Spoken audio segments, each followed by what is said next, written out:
doctor that actually has a practice here in the Valley. He is also a carrier of the BRCA cancer gene.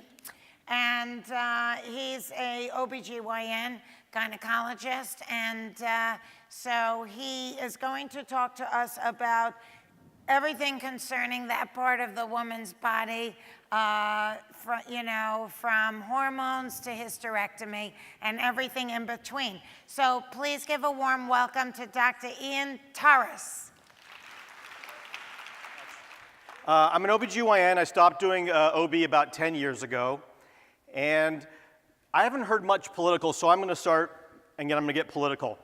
Because I'm going to say, if a Republican wins, I'm leaving the country. If a Democrat wins, I'm leaving the country. This has nothing to do with politics. I just like to travel. So a little bit about myself. I love my family. I'm a big Tesla fan. My daughter now is a third year at USC, so since my money's there, my allegiance is there, and I'm a lifelong Kings fan. And it is actually personal. As Fran mentioned, I am a BRCA1 positive pre-Viver, we call ourselves. My mother is here, out in the audience somewhere. She had breast cancer at age, I won't say her age, 1990, and again just this year. My sister is here, one of two, all in the back there. She had the prophylactic mastectomy back when she was 36 years old in 2006. My grandmother died of ovarian cancer, so as I mentioned, this is a very personal thing. We started a lot of these run walks and attending them. We've raised almost $750,000 because one person can make a difference. So I think you're all here. You might not be the person helping yourself today, but maybe you have a friend that you're going to be able to help. So the bottom line is I'm not willing to sweep this stuff under the rug. This is a huge chart. I hope you can even see it from the back there. But basically it's about BRCA gene. That's how we started with genetics, BRCA genes. Well, now there's 30 of them. BRCA1, BRCA2, and a bunch of other ones. And if you see across the top, you'll see all the different types of pancreas, uterine, ovarian, melanoma, stomach, prostate. We can test for all these. Dr. Funk had mentioned that. And one thing that she also mentioned was about how your insurance could cover it. It's thousands of dollars. So if your insurance can cover it, that's great. But there's a Google project out there right now called Get Color. Get Color has brought this 30 panel down to $250. I have nothing to do with Get Color. I don't make any money off of it. But my patients who can't afford to get that more expensive test, they can get 30 tests, getcolor.com. Really quickly about your female hormone cycle at 35 years oldish. First few days you get a period, then the estrogen goes up, your brain stimulates, your ovaries ovulate, and the progesterone goes up. If you don't get pregnant, you get a period, and this all starts all over again. But when you go through perimenopause, the first thing that goes is that ovulation either doesn't become very effective, but for whatever reason now the progesterone doesn't go up, the estrogen starts going up and down, you get a hormone imbalance, and you start having hot flashes, night sweats, mood swings, diminished sex drive, painful intercourse, a host of other symptoms. And you can help. I'm actually here not just as a speaker, I'm here to really educate because there's been a lot of things that we've heard already that have been exciting me to hear about this. So I'm just going to tell you a little bit more traditional things that we could do. Oh, I just added this slide because Fran said we had to bring something fresh. So I got something fresh. There's a UCLA study within weeks, it just got published, that hot flash gene is on chromosome number 4. This is weeks. Why is this exciting? Because now they'll be able to target specialized ways to help with hot flashes but not give you the other side effects. So I'm really excited about this UCLA study. Anyway, a couple decades ago there was a PEPI trial, a trial which pitted natural progesterone, and I'm going to tell you a secret. When you hear progesterone, people usually mislabel. Progesterone is the natural hormone that your body produces. Progestins include the synthetics and the natural. So why is this important? Because in this trial, a couple decades ago, progesterone, the natural one, went up against Provera, the synthetic one. And the Provera makers said, oh, we'll beat the pants off of these people in cardiovascular and so many other endpoints, but the natural progesterone won. And that's kind of where bioidentical hormones kind of started to take root. And then there was a huge study called the WHI, groundbreaking, hormones are bad. I'm going to back up because that's the message we all heard about 15 years ago. But there were two arms of 27,000 people in this study. So it was a huge, powerful study. If you've had a hysterectomy, you don't necessarily need to take progestin to counterbalance the estrogen's effect on the uterus. So in this study, about half of them had taken estrogen only, the other half had taken estrogen and a progestin. In the estrogen and progestin arm, there was a small increase in breast cancer. But in the estrogen-only arm, there was no increase in breast cancer. But we all heard hormones were bad. So this is the WHI study that changed the landscape of hormones, but allowed us to start talking about bioidentical natural hormones. These are the ones that most gynecologists deal with. There's a few other ones as well. Estrone, estradiol, estriol, those are the three major estrogens. If you've taken bioidenticals and you've heard of biest, that's E2 and E3. If you've heard of triest, that's E1, E2, and E3. And you see testosterone down there, and people are like, oh, I thought testosterone's the male hormone. No, men just have 10 times more. And then it leads to a host of problems, as I'm going to show you here in a second. Bioidentical hormones are compounded. Somebody earlier, one of the earlier speakers said, watch out for the word natural, because anybody can use the word natural. This is bioidentical, compounded pharmacy-grade hormones, and they make it up for you, especially for you. There's something called phytoestrogens. Now, phytoestrogens are estrogen-like compounds that you find in foods.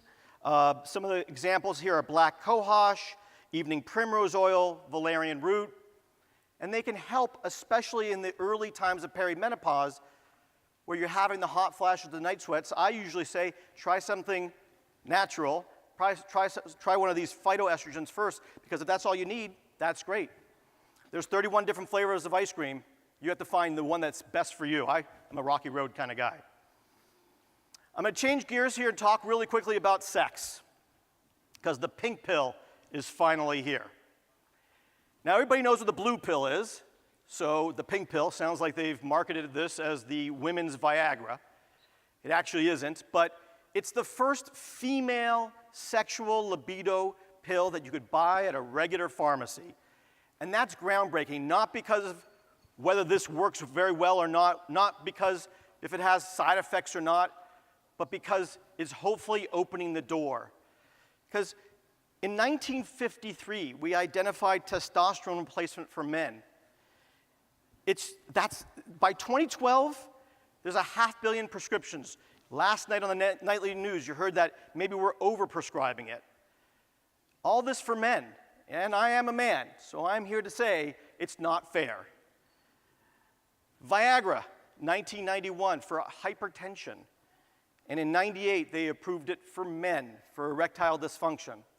Still nothing for women. And that's why I'm excited about that pink pill, because hopefully it's going to burst open the doors so that we can talk about libido issues. Now, I think this is the biggest libido issue right here. Men are not complicated at all. We are one switch. That's why we have that 10 times more testosterone. You got all those, got to get everything right. So another part of female libido as you go through perimenopause is vaginal dryness. And it's not so much dryness because you could use a lubricant, not a problem, but the stretch, the slippery, stretchy cells start to go away because the estrogen goes down. So we have different prescriptions out there because if you think about it, if I'm going to say, hey, let's have sex, and you're like, hey, it's painful, then the next time I ask, you're going to be, I don't want to have sex. And then there's a negative feedback loop. So we want to make sure that at least one part of this equation is good, and there's The last four over here are hormonal products. They're all vaginal. They're all estrogens. The ring, there's a pill, 2 different types of creams, and I will also tell you that we also can bioidentical compound an estrogen cream, estriol, vaginally as well. The one all the way on the left is called Osphena. It's been out for about 3 years. It's not a hormone. You take it orally. It's kind of like a smart bomb. It goes down vaginally, and it creates those slippery, stretchy cells once again. Not like, hey, honey, I'm ready, let me take the pill. It takes a few months, like all of these things. But if we can restore vaginal health, we're going to restore libido as well. There's a new thing out, a laser called Mona Lisa, also, that's been FDA approved to be able to address this as well. Almost done with my talk. I'm going to switch a little bit here to switch some gears to some surgery, because I just feel like I was trained on when in doubt, yank it out. And that's not right. 500,000 hysterectomies done a year, so many of them because of just bleeding. There's got to be alternatives. That's why I was always looking for the alternatives for patients, this perimenopause especially, a lot of bleeding issues. But before I move on to ablation, I want to say, along with that mantra with when in doubt, yank it out, don't let them do that. Don't let them take your ovaries out. Don't let them take your ovaries out just because you're going to prevent ovarian cancer, about a 1% issue. If you had a headache, you wouldn't let them just cut your head off so that you could prevent the headache. Thank you for the laugh. I'll pay you afterwards. But that's what it is like. You just yank out the ovaries. They do things after you go through menopause. Endometrial ablation, I call it plastic surgery for the uterus. We go in vaginally. You could be awake or asleep. We laser the lining of the uterus. Takes 5 minutes, actually 60 seconds. You go home an hour later. You could be working out the next day.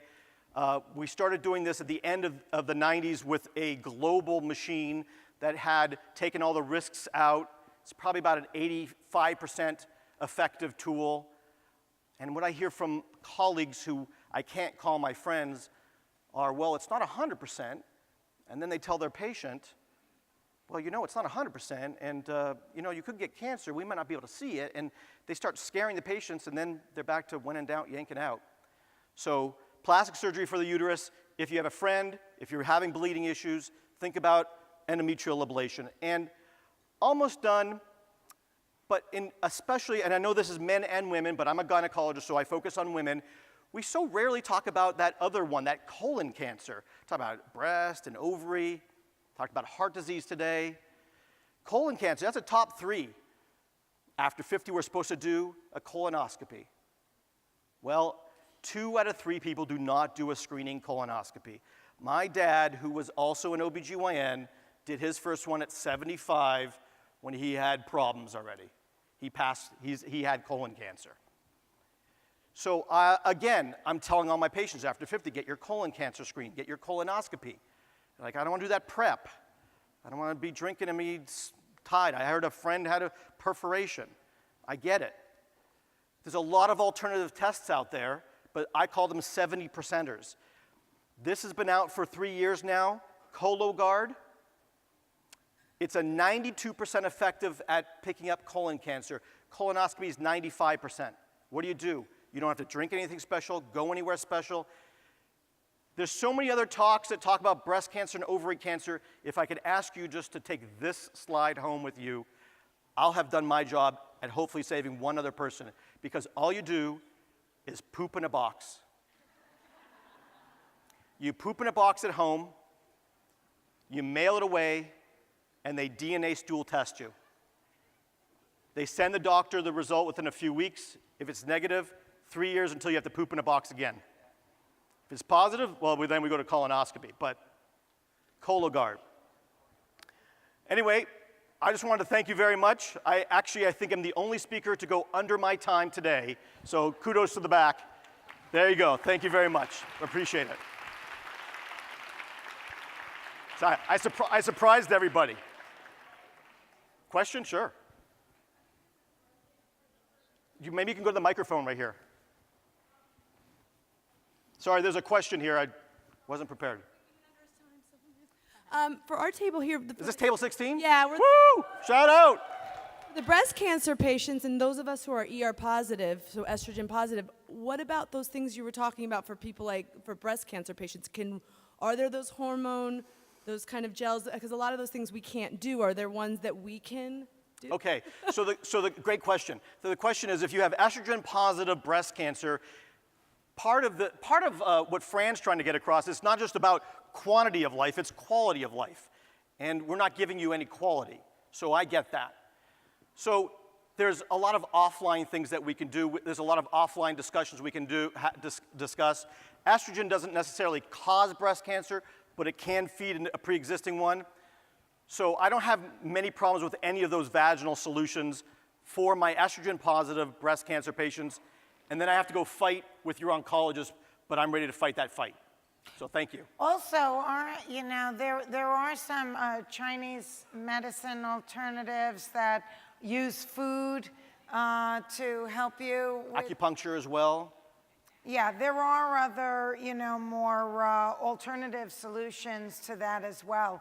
And I just want to say, in adding to what the doctor was talking about, I had uterine cancer, and as it turns out, I had normal levels of estrogen, but it was unopposed by the progesterone because I had what is called luteal phase defect, which is my body did not kick in with the progesterone at the time that it's supposed to during my menses. And so had I tried to have a baby, I probably would have miscarried, and then the medical community would have tested me for luteal phase defect. But prior to that, I had very short menstrual cycles. I went to different doctors. I said, like 19, 20, 22 days tops, that's my cycle. Well, has it always been that way? Yes. Okay, well, normal is what's normal for you. But that ain't necessarily so.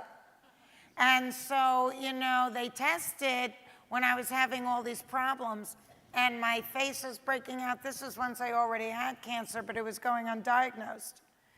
I had luteal phase defect, which I think supported the condition to create endometrial cancer. Yeah, without the lack of progesterone to protect your uterus, and like you said, fertility issues, unopposed estrogen. The uterus hates unopposed estrogen. So even if you're young and you're getting a hyperplasia, a thickening of the endometrial wall, check your progesterone levels, right? Absolutely good. There's so many different things. Your story is so empowering because there's so many people who just listen to us as God without going on. I think it is so important to get it. It's got to speak to you in your heart. Something's not right. And so move on and find a second opinion. Thank you very much for doing that. Thank you. Thank you for being here. You're welcome. Thank you.